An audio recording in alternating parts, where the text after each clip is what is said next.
সুপ্রিয় দর্শক, বলি আবহাওয়ার মধ্যে সীমান্ত এলাকায় সংবাদ পেয়ে আমরা গোপীনাথপুর ইউনিয়নের দৌলতপুর এবং সুতারমরা কাজিয়াতলা গিয়েছিলাম।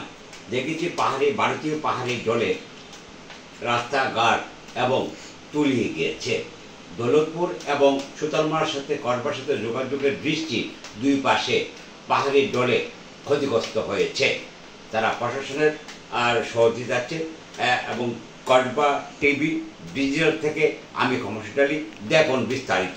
আমাদের সম্মানিত উপজেলা মহোদয় ইউনুস সাহেবের নিকট আমি আবেদন করছি, উনি যেন সরজমিনে এসে আমাদের প্রত্যন্ত অঞ্চল সুতারমরা, দৌলতপুর, কাজিয়াতলা এই এলাকায় এসে যেন উনি পরিদর্শন করে যান এবং আমাদের অবস্থা পর্যবেক্ষণ করেন।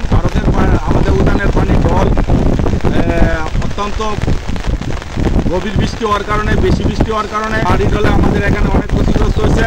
সুতারমরা দৌলতপুরের যে ব্রিজের গোড়ার মাটি সরাই নিচে গত বছর হয়েছিল, আমরা গ্রামবাসী সহযোগিতা এটা আবার পুনরায় ঠিক করছিলাম। এখন আবার এটার মাটি সরাই নিচে যে কোনো সব ব্রিজটা ডইলে পড়তে পারে। আরেকটা হইল আমাদের সবচেয়ে ক্ষতিগ্রস্ত হয়েছে কাজিয়াতলা সুতারমরা যে সড়ক বেড়িবাঁধ, এই বেড়িবাঁধও আপনার প্রায় 15 হাত বেড়িবাঁধ ভেঙে যাওয়ার কারণে দক্ষিণ অঞ্চল অর্থাৎ সুতারমরার দক্ষিণ সাইড প্লাবিত হয়েছে, বেশি অনেক বাড়িঘরও পানি উঠছে। আর আমাদের যে পার্সোনাল পুকুর ছিল, পুকুরের মাছ সব চলে গেছে।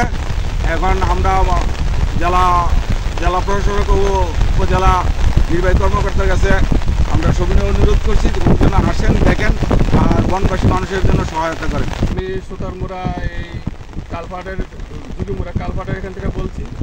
এই দেখেন প্রচুর বন্যা হচ্ছে। বন্যার কারণে আমাদের গ্রামের উত্তর পাশের যে ব্রিজটা, এইটা এখন বহুত ক্ষতিগ্রস্ত হচ্ছে। এখন যদি এখনও বাঁচানো যাবে, যদি সরকার থেকে কোনো অনুদান দেয় বা প্রশাসনিক অ্যাকশন করে এটাকে মেরামত করে, তাহলে এইগুলা বাঁচানো সম্ভব। এই আহ্বান জানাচ্ছি আমি প্রশাসনের কাছে। আমরা এখান থেকে সুতারমরা থেকে দৌলতপুরে যাওয়ার যে একটা রাস্তা হয়েছিল, এখানে একটা কালপাট বানানো হয়েছে এই যুগমুড়ার সাথে। এটা বন্যার কারণে, বৃষ্টির পানির কারণে এই নিচে দিয়ে অনেক জায়গা ভেঙে গেছে। ভারতীয় থেকে যে পানিগুলো আসে, এই পানির শীতের কারণে এই জায়গা ভেঙে গেছে। এটা দ্রুত মেরামতের জন্য আহ্বান জানাচ্ছি।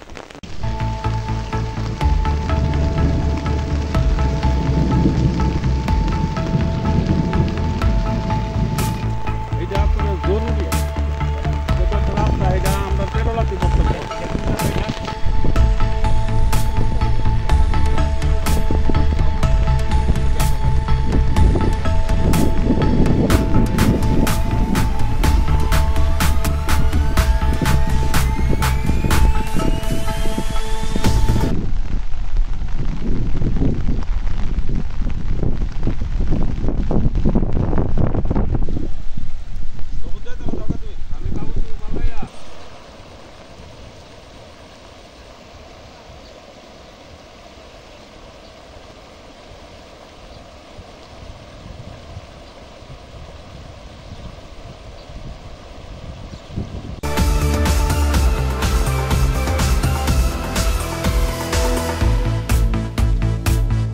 কসবা টিভির সংবাদের সাথে থাকার জন্য ধন্যবাদ জানাচ্ছি।